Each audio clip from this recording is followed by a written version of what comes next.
Hello दोस्तों, स्वागत है आपका वेदांत एकेडमी चैनल पर। आज हम करने वाले हैं 12th क्लास के पोल साइंस के बुक 1 का चैप्टर नंबर 5 के मोस्ट इंपोर्टेंट क्वेश्चन। तो चलिए शुरू करते हैं। तो इसमें हम करेंगे शॉर्ट एंड लॉन्ग क्वेश्चंस, जिसमें आपके 4 नंबर वाले क्वेश्चन, 6 नंबर वाले क्वेश्चन और 2 नंबर वाले क्वेश्चन होंगे। तो 2 नंबर वाले क्वेश्चन है, पहला क्वेश्चन है, पारंपरिक सुरक्षा से क्या अभिप्राय है? कि आपको कितने शब्दों में लिखना है? 50 से 60 शब्दों में। जो आपका पेपर में 2 अंकीय प्रश्न आएगा, आपको कम से कम 50 से 60 शब्दों में उसको लिखना है, ठीक है।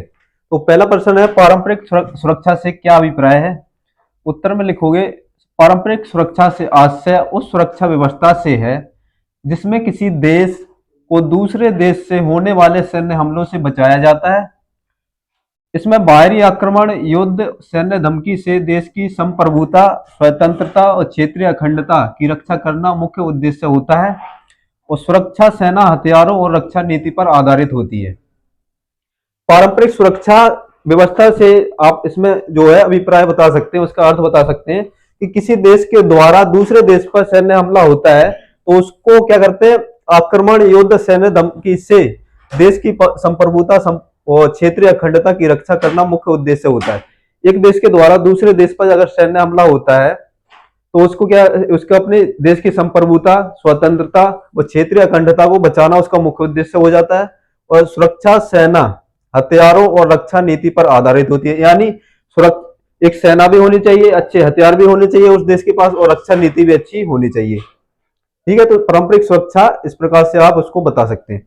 नेक्स्ट है, नेक्स्ट क्वेश्चन है, आतंकवाद से क्या तात्पर्य है? आतंकवाद क्या है आपको बताना है। आतंकवाद का अर्थ है राजनीतिक और वैचारिक उद्देश्यों की पूर्ति के लिए हिंसा का प्रयोग करना। इसमें निर्दोष लोगों को जानबूझकर निशाना बनाया जाता है। आतंकवाद का अर्थ होता है, आतंकवादी जो संगठन होते हैं तो उनके द्वारा क्या होता है, राजनीतिक और वैचारिक उद्देश्य, जो उनके विचार हैं और जो राजनीतिक रूप से कुछ हिंसा फैलाना चाहते हैं तो हिंसा का प्रयोग करते हैं। और इसमें किसको शिकार बनाते हैं? निर्दोष लोगों को जानबूझकर शिकार बनाया जाता है। आतंकवाद को इस प्रकार से आप डिफाइन करेंगे। और ताकि समाज में भय और अस्थिरता फैलाई जा सके, यानी समाज में एक भय फैल जाए और स्थिरता आ जाए, आतंकवादी संगठन सरकार पर दबाव बनाने और अपने लक्ष्य हासिल करने के लिए हिंसक गतिविधियां करते हैं। जो आतंकवादी संगठन होते हैं क्या करते हैं? सरकार पर दबाव बनाते हैं और अपने जो भी उनकी एक्टिविटी होती है, हिंसक एक्टिविटीज यानी कार्रवाइयां, जो भी गतिविधियां होती हैं उनको हासिल करते हैं, ठीक है। नेक्स्ट है,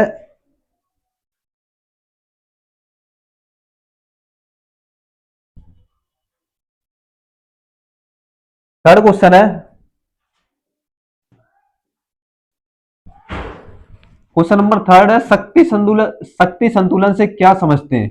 जो देश कोई भी देश अपनी शक्ति का संतुलन करता है, किसी कोई भी देश अगर शक्ति बनकर उभर रहा है तो उसको शक्ति संतुलन किस प्रकार से हो, उसको आपको डिफाइन करना है। शक्ति संतुलन वह स्थिति है जिसमें शक्ति संतुलन वह स्थिति है जिसमें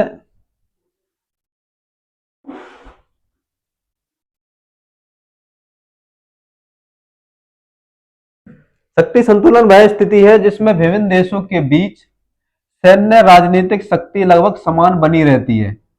कोई भी अगर देश है तो उनके बीच सैन्य और राजनीतिक शक्ति लगभग समान बनी रहती है। उसका उद्देश्य होता है सुनिश्चित करना, इसका उद्देश्य क्या होता है? सुनिश्चित करना कोई भी देश अत्यधिक शक्तिशाली ना बन पाए और विश्व में अस्थिरता ना फैले। इससे युद्ध की संभावना कम होती है और शांति बनी रहती है। इससे क्या होता है कि जो शक्ति संतुलन होता है, दो देशों के बीच सैन्य शक्ति और राजनीतिक संतुलन बना रहता है। और इसमें क्या देखा जाता है, इसका उद्देश्य क्या होता है? कोई भी देश ज्यादा शक्तिशाली ना बन पाए और जो शांति स्थापित हो उसमें स्थिरता बनी रहे, ठीक है। नेक्स्ट क्वेश्चन नंबर 4 है, विश्व की सुरक्षा के खतरे के कोई 2 नए स्रोत बताइए। यानी विश्व में जो सुरक्षा के नए जो खतरे आ रहे हैं उसके लिए कोई स्रोत बताने दो। आधुनिक समय में विश्व सुरक्षा के नए खतरे प्रारंभिक युद्धों तक सीमित नहीं है। यानी आज का जो समय देखें, जो खतरा के स्रोत है,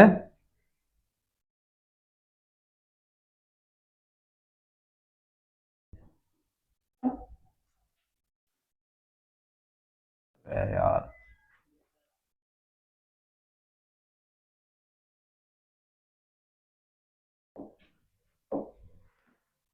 और क्वेश्चन है कि विश्व की सुरक्षा के खतरे के कोई दो नए स्रोत बताइए। तो इसमें आपको बताना, आधुनिक समय में विश्व सुरक्षा के नए खतरे प्रारंभिक युद्धों तक सीमित नहीं है। आतंकवाद, मानवाधिकार का उल्लंघन, साइबर अपराध, पर्यावरण संकट और वैश्विक गरीबी जैसे मुद्दे आज विश्व सुरक्षा के लिए गंभीर खतरे बन गए हैं। यह समस्याएं सीमाओं से परे और सभी देशों को प्रभावित करती हैं।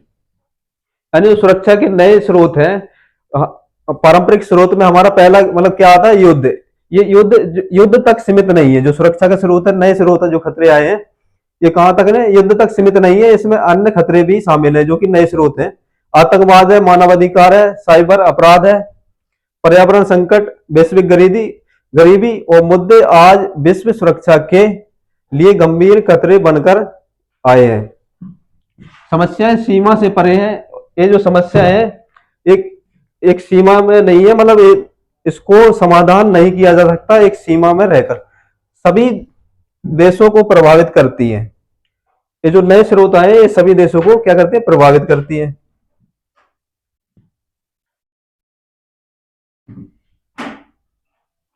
नेक्स्ट क्वेश्चन है क्वेश्चन नंबर 5, सहयोग मूलक सुरक्षा से क्या तात्पर्य है। सहयोग मूलक सुरक्षा से अर्थ है अंतर्राष्ट्रीय समस्याओं और खतरों से निपटने के लिए देशों के बीच सहयोग करना। इसमें सैन्य संघर्ष के बजाय बातचीत, समझौते, अंतर्राष्ट्रीय संगठन की मदद ली जाती है। सहयोग मूलक सुरक्षा से क्या अर्थ है, जो अंतर्राष्ट्रीय समस्याएं, खतरे हैं, उससे निपटने के लिए देशों के बीच क्या सहयोग होना। सहयोग किस प्रकार से, सैन्य संघर्ष के बजाय बातचीत, यानी उनके द्वारा जो सैन्य संघर्ष होता है उसको बातचीत से सुलझाया जा सके, उनके बीच समझौते करके, अंतर्राष्ट्रीय संगठनों की मदद लेकर। जो सहयोग मूलक सुरक्षा का अर्थ है अंतर्राष्ट्रीय समस्याएं। ठीक है, नेक्स्ट है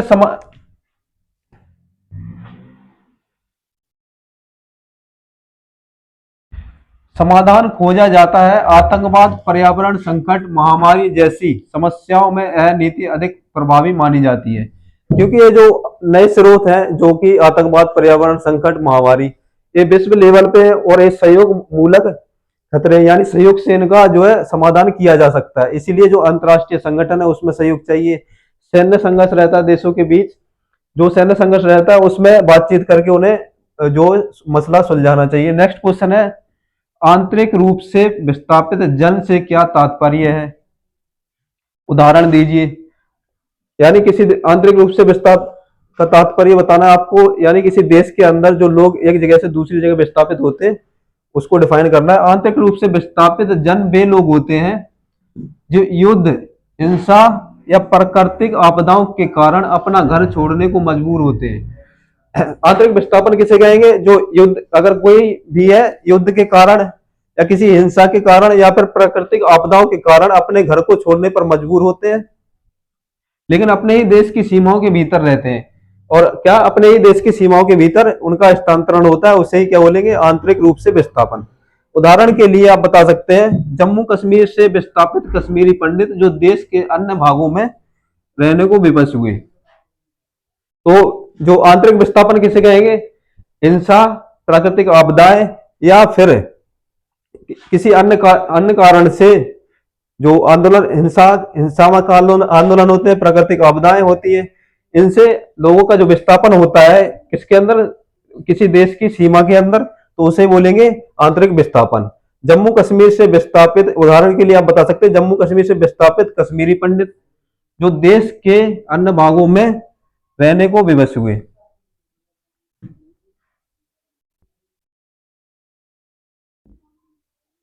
क्वेश्चन नंबर 7 है 2 नंबर में, किन्हीं दो आतंकवादी संगठनों के नाम लिखिए। आपको कोई दो आतंकवादी संगठन है उनके बारे में बताना है। विश्व में कई आतंकवादी संगठन सक्रिय हैं। अगर पूरे विश्व में देखें तो बहुत सारे जो आतंकवादी संगठन है वो सक्रिय हैं, जो हिंसक गतिविधियों के लिए जाने जाते हैं। जो आतंकवादी संगठन है वो क्या करते हैं, ज्यादातर हिंसक गतिविधियां के लिए जाने जाते हैं, जिसके आप बता सकते हैं अलकायदा। अलकायदा एक आतंकवादी संगठन है जो कि अंतर्राष्ट्रीय लेवल पर अंतर्राष्ट्रीय आतंकवादी संगठन है, जबकि हिजबुल मुजाहिदीन दक्षिण एशिया में सक्रिय रहा। जो हिजबुल मुजाहिदीन आतंकवादी संगठन है वह दक्षिण एशिया में सक्रिय रहा। अगर भारत की बात करें तो एक कश्मीर क्षेत्र में सक्रिय रहा है। इसके अलावा आईएस भी एक कुख्यात आतंकवादी संगठन माना जाता है। जो आईएस है एक आतंकवादी संगठन माना जाता है, जो विश्व भर में इसका नाम बहुत ही फैला हुआ है इनसे गतिविधियों के लिए। ठीक है, नेक्स्ट क्वेश्चन है, क्वेश्चन नंबर 8 है, अप्रवासी और शरणार्थी में अंतर बताइए। जो अप्रवासी और शरणार्थी में अंतर बताना है आपको।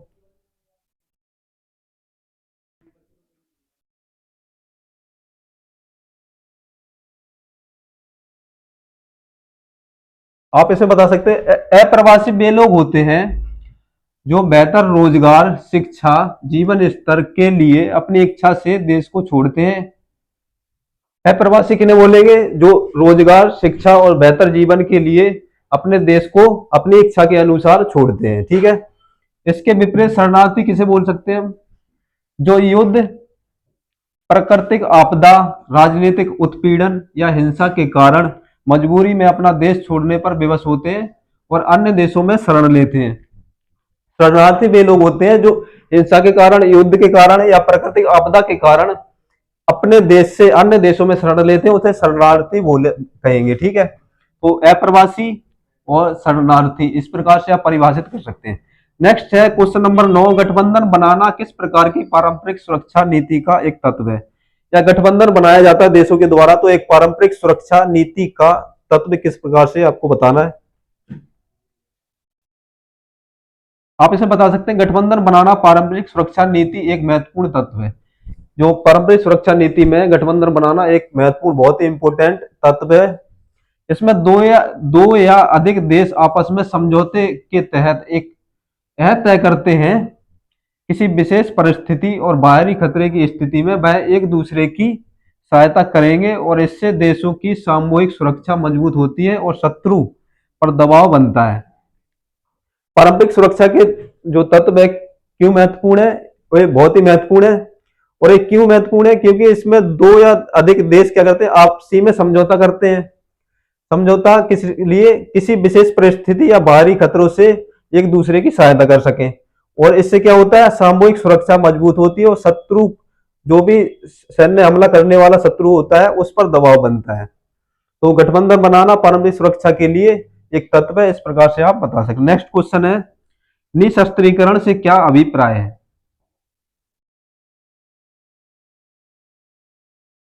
निशस्त्रीकरण का अर्थ है हथियारों को कम करना या उनका पूर्ण रूप से त्याग करना।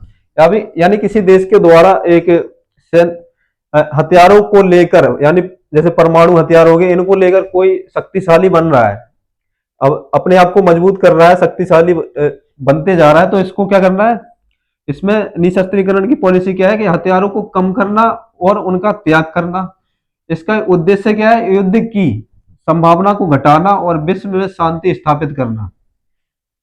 अगर निशस्त्रीकरण की पॉलिसी अगर अपनाई जाती है तो इसको क्या, युद्ध, वो हथियारों को कम करना और इनका त्याग करना। हथियारों को कम किया जाएगा, उनका त्याग किया जाएगा, तो इसका उद्देश्य क्या होगा?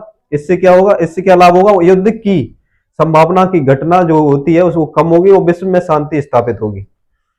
परमाणु हथियारों का उन्मूलन यानी उनका खत्म होना निशस्त्रीकरण का प्रमुख उदाहरण है। यानी जो देशों के द्वारा परमाणु के लेकर जो रिसर्च की जाती है, अपने परमाणु हथियारों को बढ़ाया जाता है, तो उसके लिए पॉलिसी बनाई गई थी, एनपीटी पॉलिसी, जिसने क्या किया था? परमाणु हथियारों का उन्मूलन किया था। निशस्त्रीकरण का प्रमुख उदाहरण है। ठीक है, जिससे मानवता विनाश को बचाया जा सकता है। अगर जो परमाणु हथियार हैं उन पर निशस्त्रीकरण की पॉलिसी लगाई जाती है तो मानवता को जो विनाश होता है उसको बचाया जा सकता है। अब 4 अंकीय प्रश्न है 4 मार्क्स के क्वेश्चन में। आपको कितने शब्दों में लिखना है? कम से कम 100 से 120 शब्दों में आपको लिखना है। तो पहला क्वेश्चन है, भारत की सुरक्षा रणनीति के मुख्य घटकों का उल्लेख कीजिए। तो भारत के द्वारा सुरक्षा रणनीति में क्या क्या कदम उठाए गए उन घटकों को बताना है। भारत की सुरक्षा रणनीति के कई महत्वपूर्ण घटक हैं। पहला घटक क्या है? पहला है देश की सैन्य क्षमता को मजबूत करना ताकि बाहरी आक्रमणों से रक्षा की जा सके। जो भारत की सुरक्षा रणनीति में महत्वपूर्ण घटक पहला क्या है कि देश की सैन्य क्षमता को मजबूत करना है, यानी जो भारत देश की सैन्य क्षमता है, आर्मी है, उसको मजबूत करना ताकि जो अन्य देशों के द्वारा बाहरी हमले होते हैं, आक्रमण होते हैं, उनसे रक्षा की जा सके। नेक्स्ट बता सकते हैं अंतर्राष्ट्रीय संस्थाओं में सक्रिय भूमिका, जिससे वैश्विक सहयोग और शांति को बढ़ावा मिले। अंतर्राष्ट्रीय संस्थाओं में सक्रिय भूमिका किस प्रकार, जैसे यूएनओ है, ऐसे अंतर्राष्ट्रीय जो इंटरनेशनल संगठन है उसमें भारत को मतलब भाग लेना, उसमें सक्रिय रहना, सक्रिय भूमिका रहना राजनीतिक रूप से, जो विश्व की सहयोग और शांति को बढ़ावा देती है भारत के लिए। तीसरा बता सकते हैं आंतरिक सुरक्षा समस्याओं जैसे आतंकवाद, नक्सलवाद और सांप्रदायिक हिंसा से निपटना। चौथा बता सकते हैं आर्थिक मजबूती, क्योंकि एक मजबूत अर्थव्यवस्था ही दीर्घकालिक सुरक्षा सुनिश्चित कर सकती है। तो जो भारत के द्वारा सुरक्षा रणनीति में प्रमुख घटक अपनाए गए हैं तो कौन कौन से? पहला आप बता सकते हैं सैन्य क्षमता को मजबूत करना, दूसरा है अंतर्राष्ट्रीय संस्थाओं में सक्रिय भूमिका, तीसरा आंतरिक सुरक्षा को समस्याओं को दूर करना और आर्थिक मजबूती करना, जिससे क्या होगा एक मजबूत अर्थव्यवस्था ही दीर्घकालिक सुरक्षा को सुनिश्चित कर सकती है। नेक्स्ट है क्वेश्चन नंबर 2, वैश्विक निर्धनता किस प्रकार से मानवता के लिए एक गंभीर खतरा है? जो वैश्विक निर्धनता है, विश्व लेवल पर निर्धनता फैल रही है, वो किस प्रकार से मानवता के लिए एक खतरा है? वैश्विक निर्धनता मानवता के लिए एक गंभीर खतरा है क्योंकि यह आर्थिक असमानता को बढ़ाती है। गरीबी के कारण लोगों को भोजन, शिक्षा, स्वास्थ्य जैसी बुनियादी सुविधाएं नहीं मिल पाती। इससे अपराध, अवैध प्रवासन और सामाजिक अस्थिरता बढ़ती है। निर्धनता के कारण लोग शरणार्थी बनने को मजबूर होते हैं, जिससे अंतर्राष्ट्रीय तनाव पैदा होता है और इस प्रकार वैश्विक निर्धनता विश्व शांति और मानव सुरक्षा के लिए एक बड़ा खतरा है। तो आप जो वैश्विक निर्धनता फैल रही है उससे मानवता को किस प्रकार खतरा हो रहा है आप बता सकते हैं इसमें? इससे क्या होता है आर्थिक असमानता बढ़ती है और लोग इसमें क्या है गरीब हैं, तो गरीबी के कारण क्या होगा उनकी जो बेसिक नीड्स की चीजें जैसे भोजन हो गया, शिक्षा होगी, स्वास्थ्य सेवाएं हो गई, जो बुनियादी सुविधाएं हैं उनको नहीं मिल पाती। अपराध, अवैध प्रवासन और सामाजिक अस्थिरता बढ़ेगी। अगर गरीबी होगी तो उससे अपराध भी बढ़ेंगे, अवैध प्रवासन भी बढ़ेंगे, लोग अपनी गरीबी को दूर करने के लिए अन्य देश में जाएंगे और सामाजिक अस्थिरता बढ़ती है। ठीक है, और शरणार्थी बनने को मजबूर होते हैं, यानी शरणार्थी कौन होते हैं? जो किसी कारणवश या कोई महामारी होगी या फिर कोई हिंसा हो गई तो इसके कारणवश शरणार्थी बनने को मजबूर होते हैं, जिससे अंतर्राष्ट्रीय तनाव पैदा होता है। वैश्विक निर्धनता विश्व शांति और मानवता सुरक्षा के लिए खतरा है। क्वेश्चन नंबर 3 है किन्हीं दो सुरक्षा के पारंपरिक तरीकों को उदाहरण सहित समझाइए।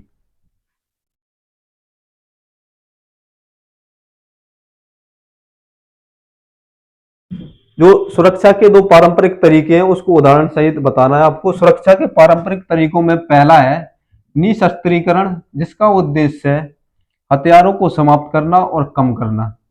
उदाहरण के लिए 1992 में एक रासायनिक हथियार संधि की गई थी देशों के बीच में, जिसके तहत रासायनिक हथियारों पर प्रतिबंध लगाया जाए।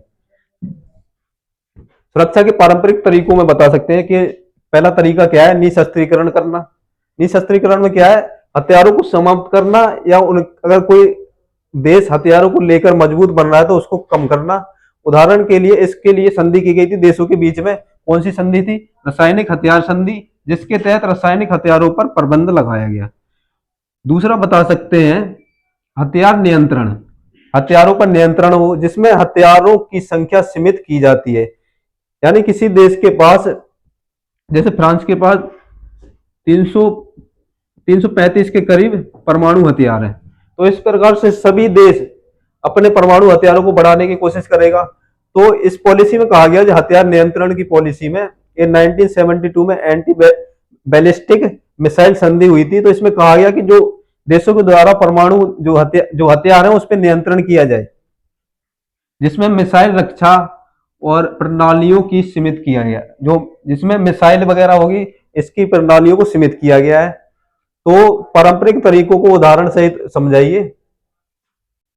तो सुरक्षा के दो तरीके आप क्या बता सकते हैं, निशस्त्रीकरण और दूसरा क्या है, हथियार नियंत्रण। ठीक है, तो निशस्त्रीकरण के लिए संधि हुई थी 1992 में, जो कि रासायनिक हथियार संधि थी।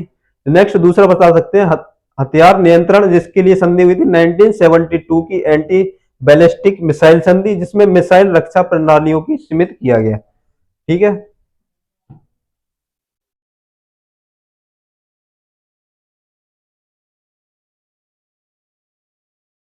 नेक्स्ट क्वेश्चन है,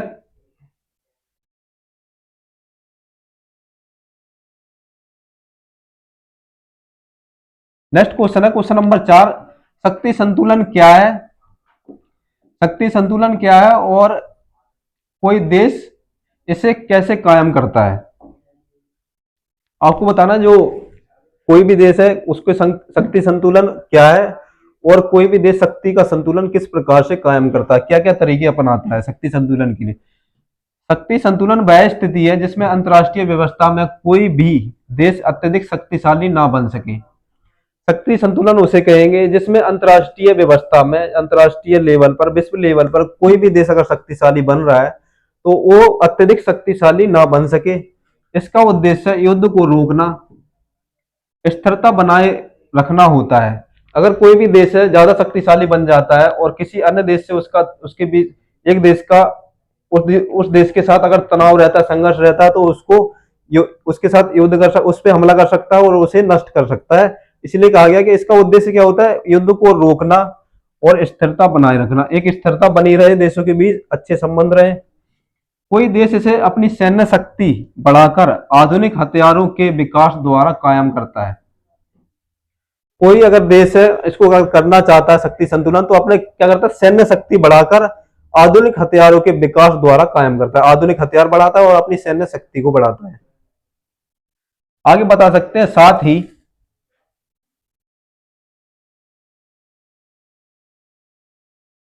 आर्थिक विकास और तकनीकी क्षमता को मजबूत कर रणनीतिक गठबंधन बनाकर भी शक्ति संतुलन बनाए रखा जा सकता है।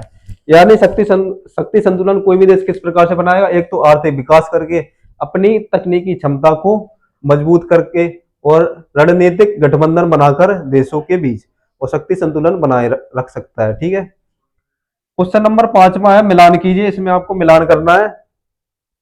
4 नंबर का क्वेश्चन है, शरणार्थी कौन थे? सैन्य शक्ति के संदर्भ में बाहरी व आंतरिक खतरों से, ये नहीं होगा। दलाई लामा, कश्मीरी पंडित और मानव सुरक्षा व वैश्विक सुरक्षा, इसमें से क्या हो जाएगा? कौन थे शरणार्थी? दलाई लामा। आंतरिक विस्थापन हमने किसे कहा था, या कोई भी हिंसा हो, युद्ध हो, कोई आपदा आ जाए किसी भी देश के अंदर, तो आंतरिक रूप से अगर कोई विस्थापित होता है, तो अगर कोई देश के सीमा के अंदर ही विस्थापित होता है उसे बोलेंगे आंतरिक विस्थापन। कौन हुआ था? कश्मीरी पंडित के द्वारा हुआ। कश्मीरी पंडित, जो कश्मीर में पंडित थे, उन वह विस्थापन हुआ था, आंतरिक विस्थापन उनका। ठीक है, परंपरागत सुरक्षा में क्या रखेंगे? मानव सुरक्षा व वैश्विक सुरक्षा। गैर परंपरागत सुरक्षा में क्या रखेंगे? परंपरागत में क्या आ जाएगा? सैन्य शक्ति के संदर्भ में बाहरी व आंतरिक खतरों से सुरक्षा, यानी जो बाहरी सुरक्षा और आंतरिक सुरक्षा है उसे परंपरागत में रखेंगे। गैर परंपरागत मानव सुरक्षा व वैश्विक सुरक्षा, मानव की सुरक्षा और वैश्विक सुरक्षा। ठीक है,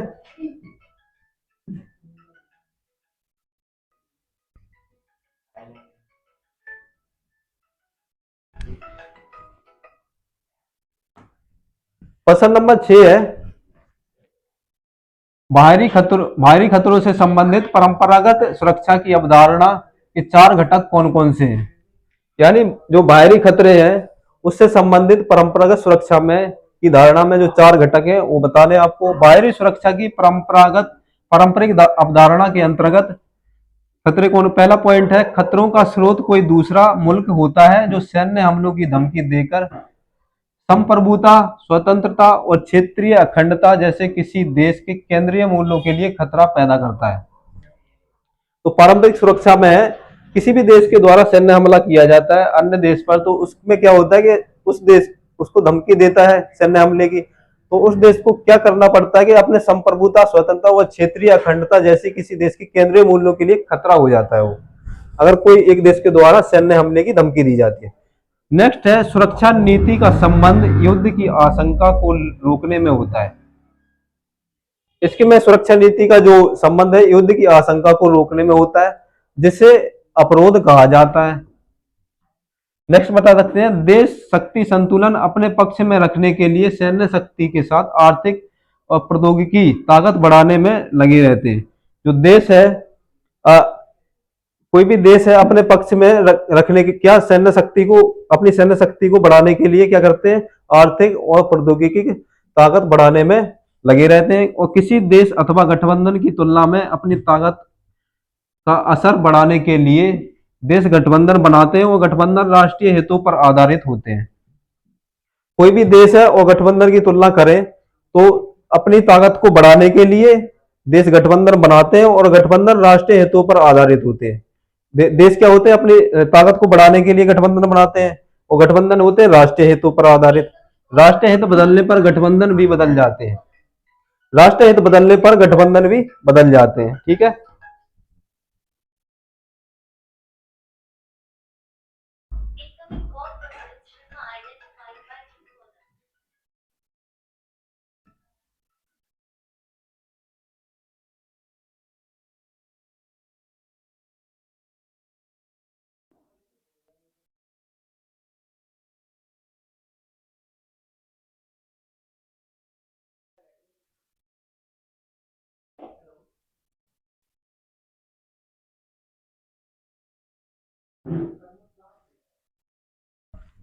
अब आपके 6 अंकीय प्रश्न। ठीक है, ये आपको कितने शब्दों में लिखने, 170 से 80 शब्दों में लिखने। तो पहला क्वेश्चन है, बाह्य सुरक्षा की पारंपरिक धारणा में क्या अभिप्राय है। जो बाह्य सुरक्षा होती है पारंपरिक धारणा में, उससे क्या अभिप्राय है। इस प्रकार की सुरक्षा के लिए किन्हीं दो तत्वों का वर्णन कीजिए। ठीक है, तो शुरू करते हैं। बाह्य सुरक्षा की पारंपरिक धारणा का अर्थ है किसी देश के लिए सबसे बड़ा खतरा दूसरे देश से होने वाले सैन्य खतरा माना जाता है। तो बाह्य सुरक्षा से क्या अभिप्राय है, जो पारंपरिक धारणा में अर्थ उसका क्या है, किसी देश के द्वारा अन्य देश पर जो सैन्य खतरा होता है उसको बाह्य सुरक्षा की पारंपरिक धारणा में रखेंगे। इस धारणा के अनुसार राज्य की सुरक्षा केंद्र बिंदु उसकी सीमाओं की रक्षा और सैन्य शक्ति होता है। इस धारणा में क्या होता है, जो कोई भी राज्य कोई भी देश है उसको क्या होता है, सीमाओं की रक्षा और सैन्य शक्ति उसका प्रमुख उद्देश्य होता है बाह्य सुरक्षा में। इस प्रकार सुरक्षा के प्रमुख तत्वों में पहला है, ये जो सुरक्षा के प्रमुख तत्व है इसमें पहला तत्व कौन सा है, बाह्य सुरक्षा। बाहरी आक्रमण के लिए विरुद्ध रक्षा करना और उसे रोकना, जिसके लिए सशक्त सेना, अगर कोई बाहरी आक्रमण होता है उसको कैसे रोका जाए, उसके लिए क्या होना चाहिए, एक अच्छी सेना होनी चाहिए, अच्छी मजबूत सेना होनी चाहिए। आधुनिक हथियारों की आवश्यकता होती है, नए जो आधुनिक हथियार है, नई टेक्नोलॉजी के ऊपर जो हथियार बनते हैं वो होने चाहिए।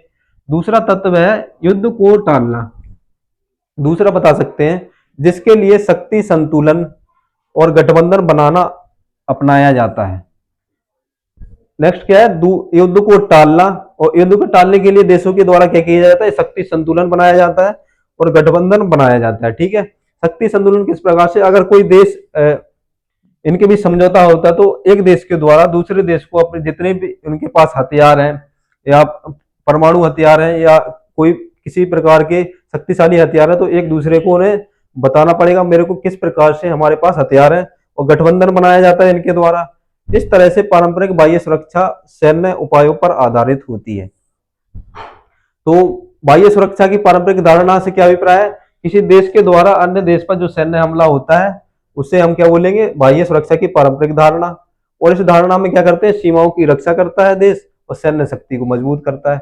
और इसके तत्व कौन कौन से, पहला है बाहरी आक्रमण के विरोध रक्षा, यानी जो बाहरी आक्रमण होता है उसके लिए उसको वो क्या करता है, उसके लिए क्या होना चाहिए, सशक्त सेना, आधुनिक हथियार होने चाहिए। और दूसरा है युद्ध को टालना, जिसके लिए शक्ति संतुलन और गठबंधन बनाया जाता है देशों के बीच।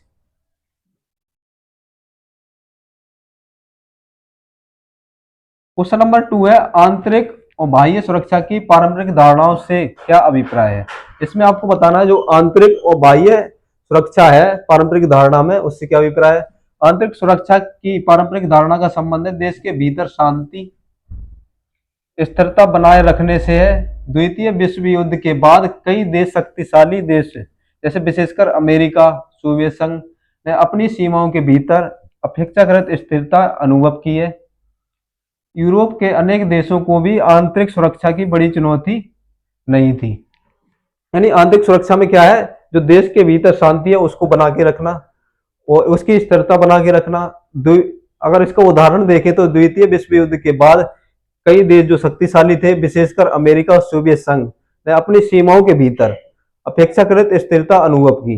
जो उनकी स्थिरता है उसको अनुभव किया, उनके जो देश के भीतर है शांति की स्थिरता को अनुभव किया। यूरोप के अनेक देशों को भी आंतरिक सुरक्षा की बड़ी चुनौती नहीं थी। यानी जो यूरोप के देश हैं उनको जो आंतरिक सुरक्षा है उसकी कोई बड़ी चुनौती थी, यानी वहां पे स्थिर था, शांति वहां पे स्थिर थी। वहीं बाह्य सुरक्षा की पारंपरिक धारणा की बात करें तो शीत युद्ध के काल से जुड़ी है। अमेरिका नेतृत्व में पश्चिमी गठबंधन, सोवियत संघ के नेतृत्व में पूर्वी गठबंधन के बीच सैन्य टकराव वह बना रहता था। दोनों पक्ष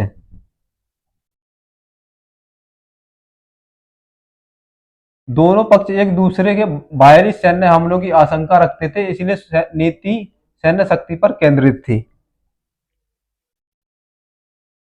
तो आंतरिक सुरक्षा की जो धारणा है उसमें आप बताएंगे भीतर अब किसी भी देश के भीतर शांति को स्थिर बनाए रखना। उदाहरण में बता सकते हैं द्वितीय विश्व युद्ध के बाद कई शक्तिशाली देश थे, विशेषकर अमेरिका और सोवियत संघ ने अपनी सीमाओं के भीतर जो शांति है उसको स्थिर, उनको पता था कि जो हमारे देश के अंदर जो शांति है, भीतर की आंतरिक शांति है वो बहुत ही स्थिर है, उन्हें उसके ऊपर काम करने की जरूरत नहीं है। यूरोप अनेक देश, और ऐसे ही कहें कि यूरोप के जो देश हैं कई, उनमें भी सुरक्षा की बढ़ती चुनौती नहीं थी।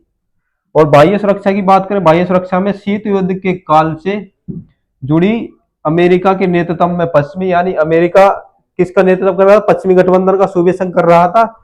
पूर्वी गठबंधन का नेतृत्व, इसके बीच सैन्य टकराव था, तनाव रहता था, दोनों में एक दूसरे के बाहरी सैन्य हमलों की आशंका रखते थे, इसलिए नीति सैन्य शक्ति पर केंद्रित थी। ठीक है, नेक्स्ट क्वेश्चन है क्वेश्चन नंबर 3।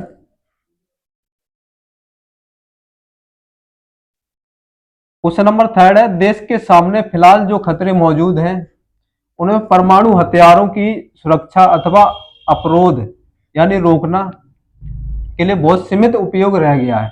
इस कथन की विवेचना करें। जो देश में जो फिलहाल में जो खतरे मौजूद हैं तो उसमें जो परमाणु हथियार की सुरक्षा और उनको रोकना एक बहुत ही सीमित उपयोग रह गया है। यानी हम परमाणु हथियारों के लिए पॉलिसी बना ली हमने, और जो हथियारों के निशस्त्रीकरण उनको किस प्रकार से पॉलिसी बनाई कि देश शक्तिशाली ना बन सके। और इसके अलावा और क्या क्या जो खतरे हैं जो है उजागर होते हैं देश के विश्व लेवल पर और किसी देश के अंदर। वर्तमान समय में देशों के सामने खतरों की प्रगति तेजी से बदल गई।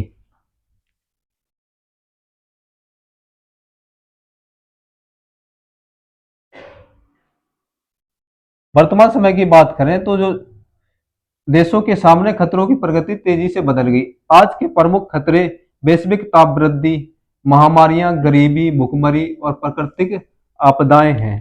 इन खतरों से होने वाली मृत्यु, क्षति, युद्ध या आतंकवाद से होने वाली क्षति का तुलना भी कहीं अधिक है।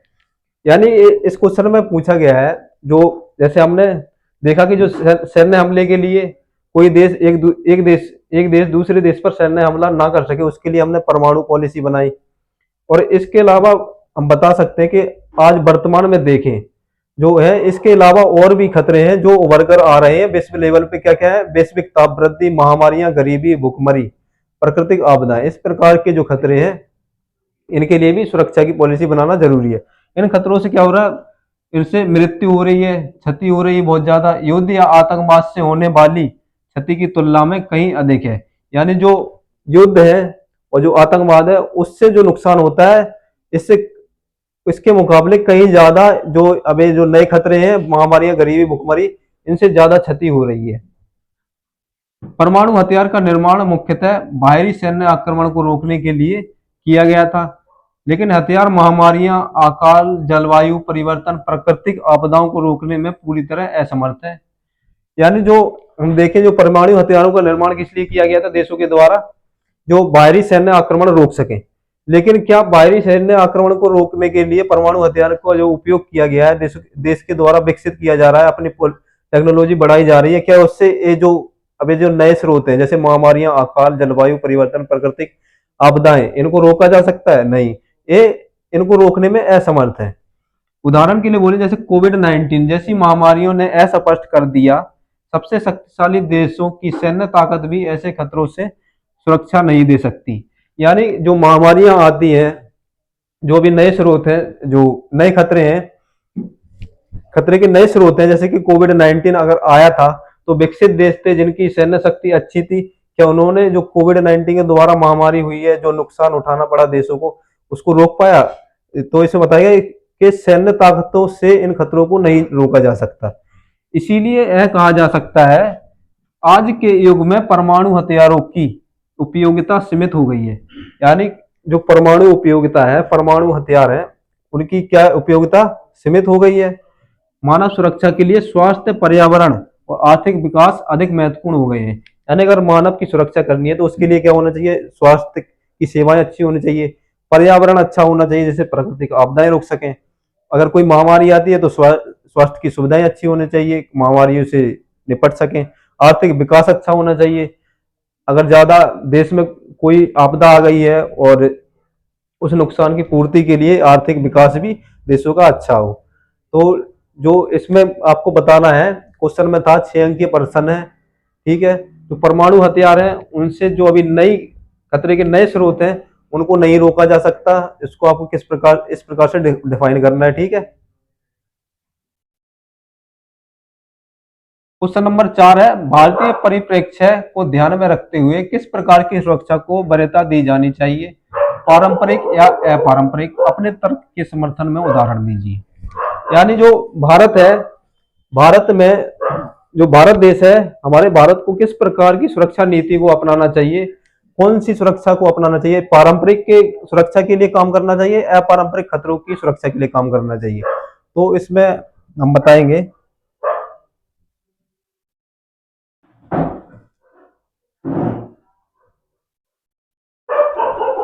भारतीय संदर्भ में पारंपरिक और अपारंपरिक दोनों प्रकार की सुरक्षा की समान महत्व दिया गया है।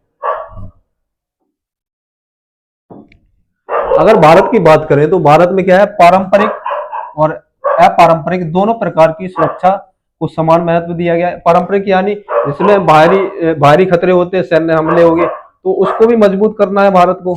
और अपारंपरिक यानी जो महामारियां होती, प्राकृतिक आपदाएं हो गई, इन इन खतरों से भी भारत को जूझने के लिए, उनके निपटान के लिए पॉलिसी बनानी है, इनके लिए काम करना है। तो भारत का दोनों के लिए समान महत्व है, पारंपरिक और अपारंपरिक सुरक्षा को बनाने के लिए, ठीक है।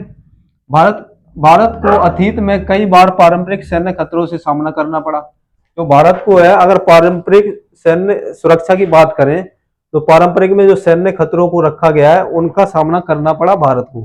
कब कब? 1947-48 में पाकिस्तान से युद्ध हुआ, 1965, 1971 और 1999 भारत को इन सैन्य हमलों से जूझना पड़ा। जो भारत का अगर इतिहास देखें तो पाकिस्तान 1962 में चीन के साथ युद्ध इसका एक उदाहरण है। 1962 में क्या हुआ? चीन के साथ भी युद्ध हुआ भारत का। इसके अलावा कश्मीर और पूर्वोत्तर क्षेत्र सीमावर्ती संवेदनशील होने के कारण पारंपरिक सुरक्षा की आवश्यकता को दर्शाते हैं, ठीक है।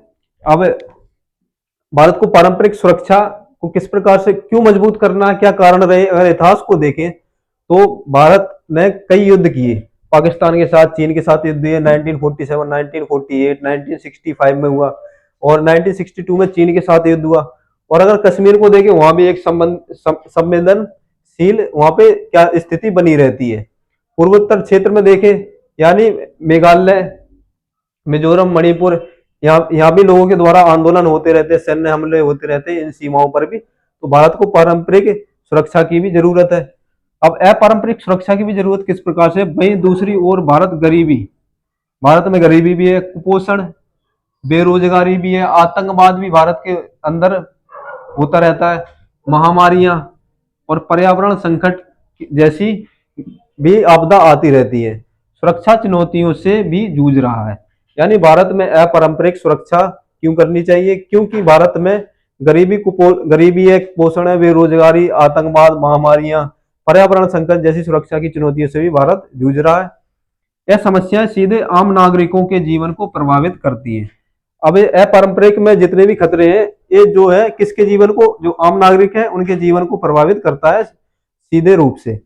अपारंपरिक, इसीलिए भारत को सैन्य शक्ति के साथ साथ मानव सुरक्षा, आर्थिक विकास और अंतर्राष्ट्रीय सहयोग को भी प्राथमिकता देनी चाहिए। हमने कहा कि जो पारंपरिक और अपारंपरिक दोनों प्रकार की सुरक्षा के लिए भारत को काम करना है। तो उसमें क्या है, सैन्य शक्ति के साथ साथ यानी पारंपरिक सुरक्षा के साथ साथ आर्थिक विकास भी करना चाहिए भारत को, अंतर्राष्ट्रीय सहयोग को भी प्राथमिकता देनी चाहिए, यानी अंतर्राष्ट्रीय लेवल पर भारत को राजनीति में भाग लेना चाहिए। संतुलित संतुलित दृष्टिकोण ही भारत की समग्र सुरक्षा सुनिश्चित कर सकता है। जो ये संतुलित दृष्टिकोण, जितना ये पारंपरिक और अपारंपरिक सुरक्षा को लेकर बात की गई है, इसको अगर भारत लेके चलता है तो समग्र सुरक्षा सुनिश्चित करता है, या जो सुरक्षा की जाएगी भारत में इसी से अच्छे तरीके से की जाएगी।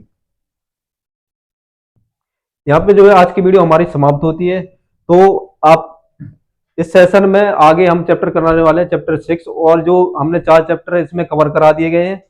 ठीक है, तो उनको जाके आप दे सकते हैं। देखने के लिए बहुत बहुत धन्यवाद और थैंक्स फॉर वॉचिंग।